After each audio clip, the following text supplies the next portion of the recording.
Et donc, salut à toi qui passe par là. Aujourd'hui, je te parle des différentes applications que je vais me servir pour mon projet. Donc, si c'est la première vidéo de moi sur laquelle tu tombes, je me présente. Moi, c'est Alex ou le vagabond. J'ai 31 ans et d'ici quelques temps, j'ai prévu de devenir nomade à moto. Pour ce faire, il va me falloir différentes applications afin d'avoir les trajets. Certes, on peut utiliser Google Maps. D'ailleurs, ça marche très bien Google Maps, hein. Mais là, je vais te parler d'applications que tu peux trouver sur téléphone. Google Maps, on peut l'avoir sur téléphone, logique, mais aussi sur PC. D'ailleurs, on peut avoir Google Maps aussi sur PC.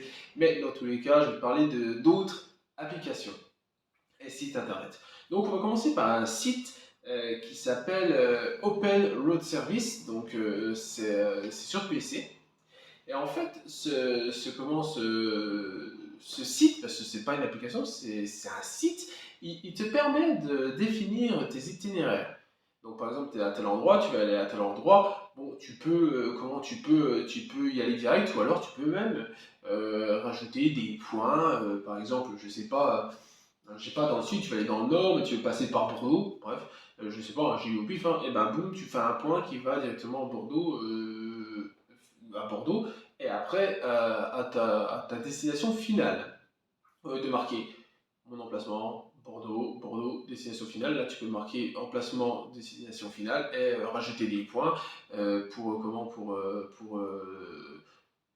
agrémenter ton trajet de différents endroits. Une fois que tu as fait cela sur Internet, tu peux télécharger, exporter une trace GPX que tu pourras mettre dans Awesome End. Donc là, Awesome End, c'est une application que tu peux avoir sur portable, mais pour l'avoir, j'ai cru comprendre qu'il fallait installer une autre application qui s'appelle F-Droid. Donc tu installes F-Droid que tu peux trouver, il me semble, sur Play Store, et après tu installes Awesome End. Donc End, c'est justement, ça te permet justement de partager le trajet que tu as fait sur ton PC sur ton portable. Et donc, je crois même que tu peux rajouter encore des points ou des stations d'essence si tu as oublié ou des trucs, il me semble. Je m'en suis pas servi. Et puis, pour avoir regardé un peu différentes vidéos sur End, j'avoue que ça m'intéresse pas forcément. Peut-être que j'y viendrai par la suite, mais pour l'instant, moi j'ai une autre application, je te parlerai après, qui est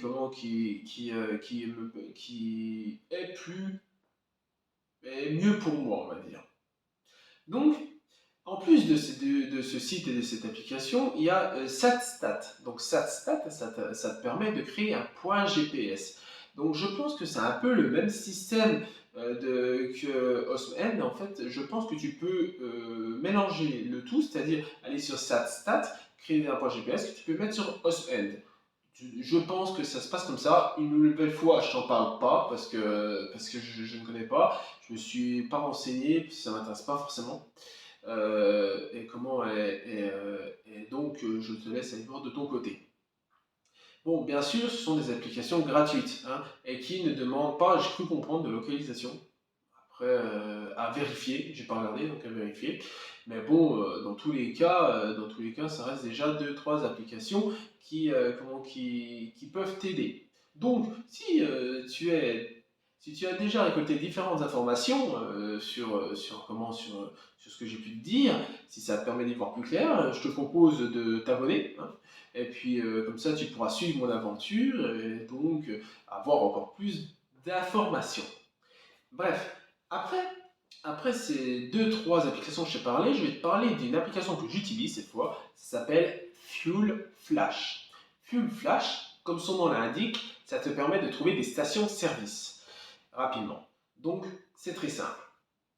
C'est encore une application gratuite, hein, que tu installes sur Play Store ou Android Store ou Apple Store. J'imagine que c'est quelque chose. Enfin bref, sur le store, quoi. Et puis, tu vas pouvoir mettre le type de plein que tu recherches, c'est-à-dire est-ce que tu préfères du samplon 98, du 95, du diesel, peu importe. Moi, je roule au samplon 98, je pense que toutes les motos d'ailleurs doivent rouler au samplon 98 ou presque. Euh, Moi, je me trompe, mais donc moi, je marque 100 pour 98. Et l'avantage qu'il y a, c'est que tu peux faire une recherche soit de par ta position actuelle, donc c'est-à-dire tu as ta position, et là il faut que tu actives ta géolocalisation par contre, et puis comme ça te permet de voir toutes les stations qu'il y a autour de toi les moins chères. Donc quand tu fais une recherche comme ça, tu vas avoir la station la moins chère en premier, par contre pas forcément la plus proche, hein. Attention, il faut bien faire attention, et jusqu'à la station la plus chère, mais peut-être la plus proche. Donc c'est à toi de voir, est-ce que tu veux faire plus de kilomètres et payer moins cher, ou faire moins de kilomètres et payer plus cher. C'est comme tu préfères, comme tu le sens. En tous les cas, moi je sais que par chance, si je puis dire, la station qui est la moins chère est proche de chez moi, donc bon, c'est tout le temps la même presque, donc tant mieux. Et puis donc c'est une application que je vais me servir. Donc en plus de ça, il y a une autre application que moi je me sers cette fois, ça s'appelle Liberty Rider. Liberty Rider, par contre, celle-là est payante. Tu as le droit à un an en premium si ton assurance, va dire, travaille avec Liberty Rider. Moi, mon assurance le fait, donc j'ai pu avoir un an de premium. Je ne sais pas combien ça coûte exactement. Par contre, ce que je sais, c'est que il y a pas mal d'assurances qui sont prises, on va dire, sur Liberty Rider. Donc, ce qui est bien sur Liberty Rider, c'est que tu vas pouvoir faire une nouvelle fois d'un point A à un point B, mais tu pourras aussi rajouter des étapes entre. C'est un peu le même système que OSN par exemple, sauf que là c'est payant et il faut être géolocalisé.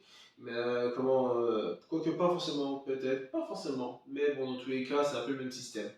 Et puis, ce qui est bien aussi avec Liberty Rider, c'est que tu as plusieurs trajets. C'est-à-dire, tu vas mettre un point A à un point B. D'un point A à un point B, tu auras trois styles de trajet. Tu auras le choix entre le rapide, le compromis ou le fun. Donc, dans le rapide, tu as trois trajets en plus. Donc, c'est-à-dire que imagine, tu vas voir que, je sais pas, tu veux aller, je sais pas, t'es dans le Gard, et puis tu veux aller dans le Nord, et puis tu vas mettre voyage rapide, oui, si je puis dire, rapide. Et donc, le fait d'être rapide, tu vas avoir trois choix possibles de route à suivre. Donc tu vas avoir peut-être une plus longue en temps, mais moins en kilomètres, peut-être une plus longue en kilomètres, moins en temps, enfin bref. Voilà, donc tu as ce choix-là. Mais tu as aussi le compromis. Donc le compromis, c'est pas le plus rapide, mais c'est pas le plus long. C'est-à-dire qu'en fait, tu vas avoir, je pense, de la voie rapide, du trajet rapide, mais aussi tu vas peut-être passer par différentes villes et villages qui vont te permettre de ralentir un peu, si je puis dire. Et il y a la troisième, donc encore une fois, là, dans ce compromis, tu as aussi trois trajets. Donc, après, tu as la troisième qui c'est celle que moi j'utilise, ça s'appelle Fun. En fait, c'est très simple, Fun. Pour te donner un exemple, je ne sais pas si tu as vu la vidéo où je te parle de ma première expérience en camping. Si ce n'est pas le cas, je t'invite à aller la voir là. Voilà. Et ben, sur cette vidéo, je t'ai expliqué que je suis parti, j'ai fait 2h20 de route pour aller à un camping, là où c'est que j'ai fait mon premier test moto. Par contre, j'ai fait 2h20. Pourquoi? Parce que j'ai pris le trajet fun. En fait, le trajet fun, ça va te faire passer par des petites routes, des petits villages, vraiment, tu vas faire très très peu de voies rapides si ce n'est pas du tout. Ni d'autoroute d'ailleurs, et puis et forcément tu vas être plus long, c'est pour ça que moi j'ai mis 2h20, alors que si j'aurais pris rapide, c'était 1h30, je crois, 1h40, tu vois. Voilà, mais moi je préfère rouler en fait parce que je préfère les petites routes plutôt aux routes nationales, aux autoroutes. D'ailleurs, dans Liberty Rider, tu peux aussi choisir si tu veux prendre des péages, des chemins de terre, enfin, t'as pas de petits choix. Et dernière petite chose, et pas des moindres, ce que je trouve assez cool, c'est que plus tu vas rouler, plus tu vas gagner de l'argent. Entre guillemets de l'argent. Donc si tu veux, tu vas faire tant de kilomètres, tu vas gagner tant, je crois que c'est des. Je sais plus ça s'appelle comment. Des flouses, je crois, ou des coins, enfin bon. Je te redirai ça, et je te réécrirai ça. Et puis en fait, grâce à ça, puisque Liberty Rider est en partenariat avec le site d'Afi Moto, et ben, tu peux avoir des réductions sur pas que d'Afi Moto d'ailleurs, mais il y a Fuel Motorcycle aussi d'ailleurs, mais tu peux avoir des réductions sur pas mal de choses. Ça peut aller très bien des bottes de moto, en passant par les intercoms. Tu peux avoir aussi pas une bâche, une serviette, un chiffon pour la poussière. Enfin, t'as pas mal de petits trucs, choses qui sont assez intéressantes. Donc c'est pour ça que j'ai préféré Liberty Rider. Après, en plus, ce qui est bien, c'est que tu peux aussi trouver, tu as pas mal de bouquins de road trip qui travaillent avec Liberty Rider.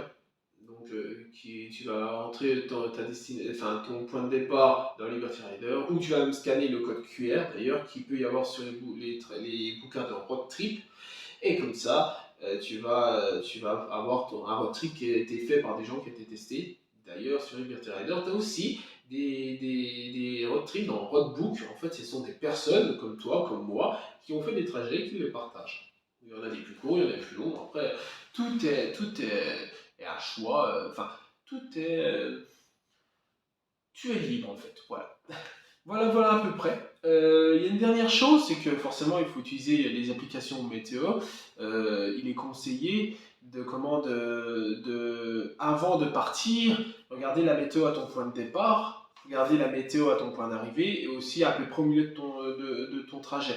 Comme ça, au moins tu peux savoir ce qu'il y a à prévoir. Si par exemple, tu sais que si tu pars, bon il fait le grand soleil, mais tu vas traverser là où c'est qu'il risque de pleuvoir, bon, au moins tu peux mettre tes affaires de pluie à proximité, si je puis dire, vraiment facile d'accès. Et donc, c'est pour ça qu'il est conseillé aussi de regarder les applications moto. Il y a aussi une dernière, je vais terminer d'ailleurs sur ça, il y a aussi un dernier site que j'utiliserai, ça s'appelle Home Camper. Enfin, maintenant c'est Camp Space. Et Camp Space, en fait, c'est du camping chez l'habitant, tout simplement. Donc, tu as différents prix, tu as différents endroits, forcément en France, mais aussi, il me semble, en Belgique, en Suisse, dans les pays francophones, en fait. Et en fait, chez Home Camper, tu peux trouver des personnes justement qui t'offrent un emplacement pour un jour, 2 jours, 3 jours, une semaine, un mois, enfin vraiment pour plus ou moins cher, hein. Par exemple, j'ai fait des tests, là tu prends avec une douche, parce que tu peux aussi filtrer, t'en as, ils vont te proposer des douches ou des toilettes sèches, d'autres pas du tout. Il y en a qui vont proposer plus des trucs en tente, d'autres des trucs en camping-car, peu importe, mais voilà, c'est large, c'est diversifié, et c'est ça qui est bien. Et puis donc sur Camp Space, tu as différents prix. Donc, par exemple, tu peux avoir de 16 à 30, 50 euros.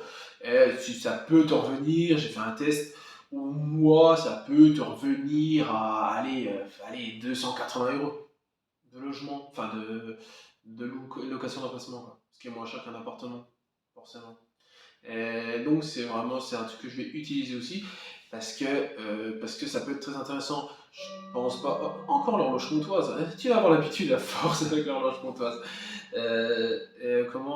Donc c'est pour ça que je vais l'utiliser parce que je vais pas aller que en camping dans les campings municipaux. Je pense que ça peut être bien aussi d'aller chez l'habitant. Et voilà. Après, bon, j'entrerai plus en détail aussi sur différentes choses, notamment pour, par exemple, l'adresse. C'est un petit tips que je te donne comme ça, je te donne, mais que j'ai appris aussi, hein, enfin, en regardant des vidéos, c'est que il est conseillé, forcément, tu vas partir, tu vas pas avoir d'appartement, pas avoir d'adresse fixe, si je puis dire, il va quand même t'en falloir une. Donc, soit tu vas au CCAS, de ta commune ou de. Je sais pas si ça marche comment, il faudrait que je me renseigne plus, je t'en parlerai rapidement. Pour avoir une adresse, la seule adresse acceptée par l'administration française, ou alors tu demandes à être hébergé à titre gratuit, si je puis dire, chez quelqu'un que tu connais. Chez tes parents, ton frère, ta soeur, ton oncle, ta tante, bref, ce que tu veux, tes cousins, cousines, ton chien, comme tu veux, bref, peu importe. Et donc, c'est qu'il faut fortement avoir une adresse parce que sinon, ça risque d'être un peu problématique.